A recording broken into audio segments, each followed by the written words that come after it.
Me preguntaban sobre el libre albedrío, espinoso tema. Me preguntaban, sobre el libre albedrío y no me acuerdo ya quién me preguntaba, porque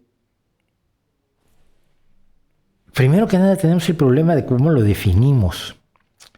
Libre albedrío, como tantos conceptos meramente humanos, luego la gente les cambia el significado, les cambia la definición para que se ajuste a su creencia. Bueno, pero es que no, el libre albedrío no es eso, es lo que yo digo. Entonces dices, bueno, pues no se puede resolver un asunto de este nivel si no tienes definiciones comunes. Cuando la gente habla de tener libre albedrío, quiere decir poder actuar según su voluntad, poder actuar o no de una determinada manera o no, sin estar condicionado ni obligado por elementos externos. Antes de entrar en la parte dura, debo decir que no es solamente un debate filosófico. Si lo fuera, lo podríamos echar de lado más fácilmente. Pero es un debate que también implica mucho de la responsabilidad individual. Por ejemplo, sobre todo la responsabilidad que uno tiene ante su sociedad o la responsabilidad penal que uno tiene, tienen mucho que ver con el concepto que una sociedad tenga y la definición que una sociedad dé del libre albedrío. Pongo, por ejemplo, el penal. El hecho de que una persona cometa un delito puede tener muchísimas causas. Puede tener un problema de orden familiar, un problema de codicia, un problema de dependencia de sustancias, haber sido víctima de abusos de determinado tipo, haber tenido una mala escolaridad, haber tenido una familia asquerosa, ser tremendamente avaro y codicioso, con pocas ganas de trabajar, ser meramente un psicópata que el sufrimiento ajeno, en vez de provocar la empatía, le provoca cierto entretenimiento. La pobreza, el hecho de que si no tienes para comer, pues robas para comer, es un elemento criminógeno. O incluso la impunidad. Si puedes delinquir sin que te cause ningún problema, sin que te acusen, sin que te castiguen, sin que tenga consecuencias, pues hay personas, no diré que la mayoría, no creo que la mayoría, pero hay personas que van a encontrar mucho más sencillo delinquir porque les sale gratis. Cada vez avanzamos más en la comprensión de cuando una persona no puede ser imputada por un delito debido a una serie de cuestiones, sobre todo de carácter de problemas mentales. Los psicópatas, por ejemplo, son perfectamente imputables. Mucha gente cree que una persona que es psicópata ya no tiene que dar cuenta de cuando comete atrocidades, sino sí, porque un psicópata puede decidir, se considera, se cree. Las doctrinas judiciales afirman que tiene la posibilidad de actuar o no actuar y decide actuar de todos modos. Actúa según su psicopatía, etcétera, etcétera, pero la gran mayoría de los psicópatas, y lo decíamos la semana pasada, la gran mayoría de los psicópatas no delinquen, no comete atrocidades ni se convierte en asesino en serie. Pero cuando tú crees que todo lo causa la sociedad, resulta que nadie es imputable. Nadie tiene la responsabilidad individual de los delitos que comete. Y esto se ha convertido en una especie de dogma de fe en México con la política de abrazos no balazos de Andrés Manuel López Obrador, que le ha garantizado la impunidad a la delincuencia. Hay una impunidad absoluta porque no te vamos a atacar a balazos, sino te voy a abrazar. La idea, y esto me lo dijo, el último con que lo discutí fue con Pedro Miguel antes que me bloqueara, es que cuando acabes con la pobreza se acabará la delincuencia, porque el factor fundamental que provoca la delincuencia en México es la pobreza. Tú puedes argumentar, no, mira, simplemente la avaricia, la codicia, el ansia de poder que te da el delinquir en el espacio del narcotráfico, donde se juega con miles de millones de euros y de dólares. No necesitas ser pobre para entrar en ese juego donde puedes ganar dinero que no te podrías ganar nunca de otra manera y tener el poder sobre otras personas que no podrías obtener de otra manera. Pero la doctrina oficial del régimen es que es la pobreza la causante de todo el delito, que no debemos luchar contra el delito, sino luchar contra la pobreza, y cuando se acabe la pobreza, pues ya nadie matará a nadie, ya nadie traficará con drogas. Esto es enormemente irresponsable, pero porque nuevamente cuando la culpa la tiene la sociedad, las personas no tenemos responsabilidad alguna. y se les da impunidad. Entonces, es necesario, desde el punto de vista jurídico, establecer cuándo una persona tiene o no responsabilidad individual, y esto debe hacerse utilizando los criterios jurídicos y no el capricho, por supuesto, de un gobernante, de un caudillo.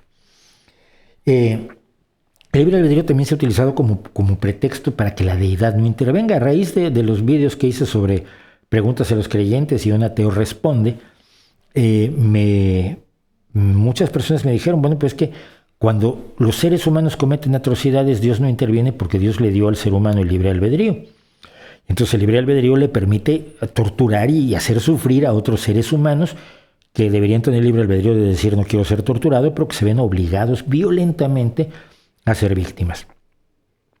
Ahí es donde yo siempre digo que en ese sentido, la mayoría de la gente que yo conozco son superiores moralmente a Dios, porque la mayoría de nosotros, cuando vemos que se está cometiendo una atrocidad, si podemos, lo tratamos de impedir. Dios no, Dios dice, es libre. Yo sí veo que una persona está haciéndole daño a un perro, ya no te digo a otra persona, le está haciendo daño a un perro simplemente por hacérselo, voy y trato de impedirlo. Es lógico, tengo empatía humana. Dios no. Me están diciendo que soy a imagen y semejanza de Dios, salvo que Dios no es empático o respeta tanto la libertad que deja que sufran millones de personas de maneras horrorosas. Es un concepto muy raro de libre albedrío ese, por supuesto, porque si Dios sabía que iban a sufrir otras personas, ¿por qué no lo impidió? Añadiéndole al libre albedrío una enorme capacidad empática en todos los seres humanos, que sabemos claramente que no la tenemos. Pero bueno, es otra cosa. El tema es que a quienes preocupa el asunto del libre albedrío, les preocupa por lo siguiente. ¿Soy libre yo al tomar una decisión o no lo soy? Yo puedo creer, sentir que elijo con libertad. Algo muy simple. Voy a levantar mi taza o no la levanto. Yo decido si la levanto o no libremente. Tengo la posibilidad de actuar o no actuar. Si no actúo, he decidido no actuar. Si actúo, levanto mi taza. Lo he hecho libremente. He elegido entre dos posibilidades. La pregunta es si he elegido libremente del todo. Si cada acción que yo hago está condicionada por lo que ocurrió antes,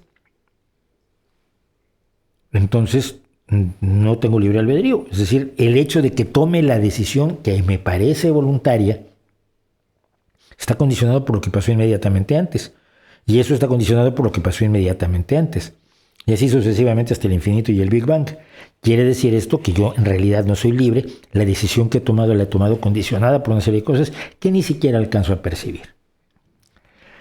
Pero hay amigos, nos dicen, no. Pero existe la posibilidad, o defienden muchos filósofos, que existe la aparición de un elemento que no está sujeto a la relación causal.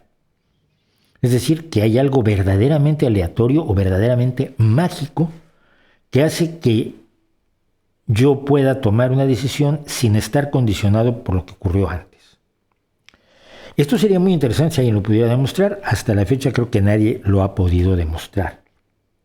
Pero si eso que surge de la nada y que es totalmente aleatorio y que está totalmente libre de las leyes de la naturaleza tal como la conocemos, ¿por qué lo llamamos voluntad? ¿Por qué decimos que es un producto de nuestros procesos mentales en vez de llamarlo de otra manera? Al azar lo llamamos azar, al aleatorio lo llamamos aleatorio.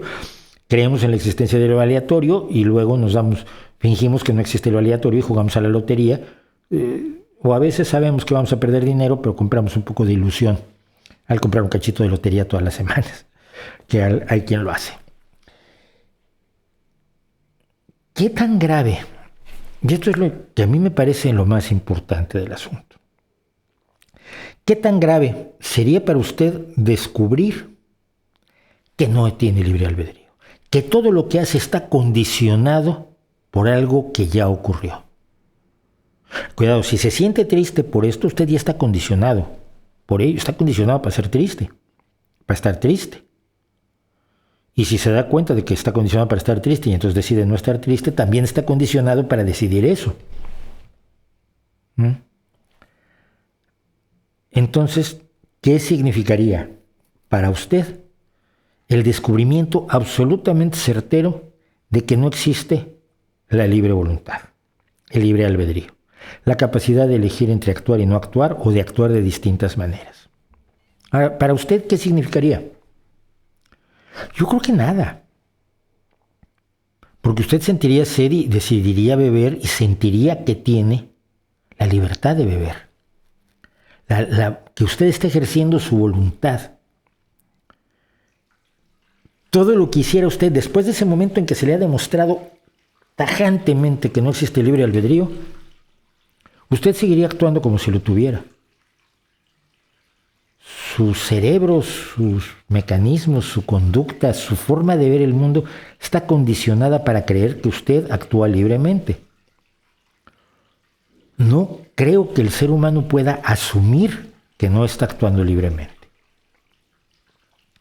Así que si usted de todos modos va a creer que está actuando libremente, ¿cuál es el problema de que no sea cierto?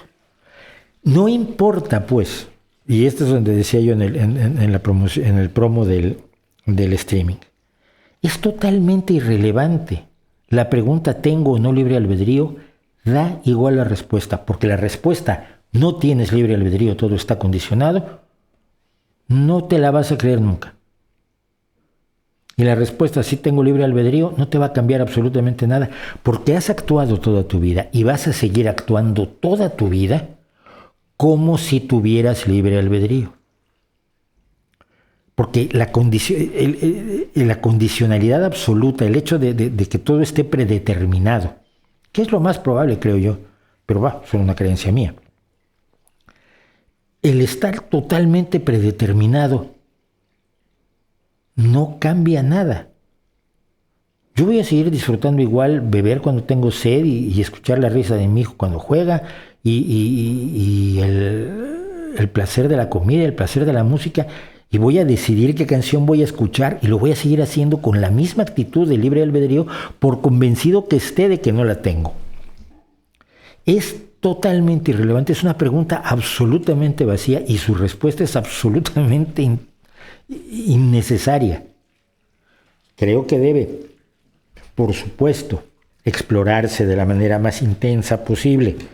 El tema del libre albedrío, sobre todo, por las cuestiones de responsabilidad individual, de responsabilidad penal que citaba yo al principio y que lo dejan mucho más allá de una cuestión meramente filosófica, pero en la realidad, más allá de esos temas de responsabilidad individual, de no decidir que todo es culpa de la sociedad y entonces todos somos víctimas y nadie es responsable de nada, que es una visión de muchas personas que son, si mal no recuerdo el nombre es constructivistas sociales, es una creencia filosófica que la realidad, que los datos no sustentan, precisamente por lo que mencionaba yo, de las muchas fuentes de la criminalidad, algunas de ellas tan internas como la codicia o el deseo de ganar mucho dinero sin trabajar.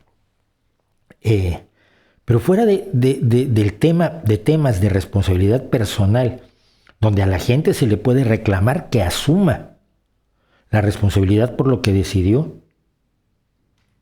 es irrelevante.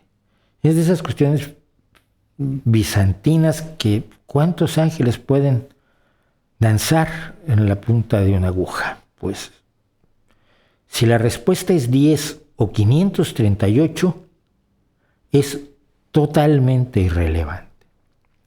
Y sé por supuesto con enorme claridad que los queridos filósofos van a saltar, los pocos que todavía vean este canal, dudo que ya haya muchos,